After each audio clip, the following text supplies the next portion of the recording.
రాష్ట్రంలో ఈ ప్రభుత్వ ఆసుపత్రులు అంటే దాన్ని ఏమంటారు, విలేజ్ క్లినిక్స్, వార్డ్ క్లినిక్స్ అని పెట్టారు.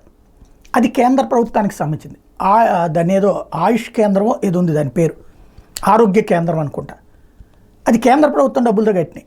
అట్లాగే ప్రభుత్వ ఆసుపత్రులు, ఇప్పుడు ప్రభుత్వ మెడికల్ కళాశాల కేంద్ర ప్రభుత్వం మంజూరు చేసినటువంటి వాటికి పేర్లు ఎవరికి పెట్టాలా? కేంద్రం పేర్లు పెట్టాలా? ఈవెన్ మధ్యాహ్న భోజన పథకం కూడా ఎవరిది? కేంద్ర ప్రభుత్వాన్ని. కాకపోతే పేరేమో డొక్కా సీతమ్మ గారిది పెట్టారు. కాకపోతే కేంద్ర ప్రభుత్వం చెప్పిన పేరుని కింద యాడ్ చేస్తున్నారు. కానీ అది మోడీ సర్కార్ ఇచ్చేటటువంటిది. అవి బీజేపీ చెప్పుకోవడంలో విఫలమవుతుంది, లేదా వాళ్ళు చెప్పినా కవర్ చేసేవాళ్ళు లేరు.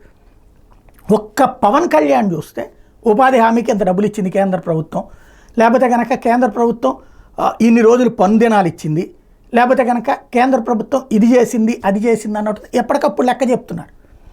ఆయన తన శాఖ ద్వారా కేంద్ర ప్రభుత్వానికి వచ్చింది చెప్తున్నారు.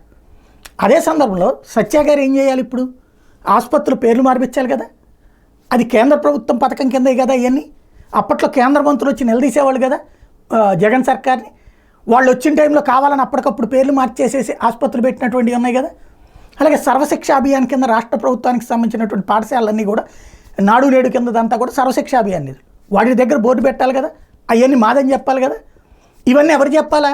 ప్రతిరోజు కూడా కేంద్రం రాష్ట్రానికి ఇది ఇచ్చింది, బీజేపీ సర్కార్ ఇది ఇచ్చింది అన్నటువంటిది తెలుగుదేశం చెప్పదు. ఎందుకంటే అది చంద్రబాబు ఖాతాలోకి వేస్తుంది, లేదా ఎన్డీఏ ప్రభుత్వం అనే పేరు చెప్తుంది.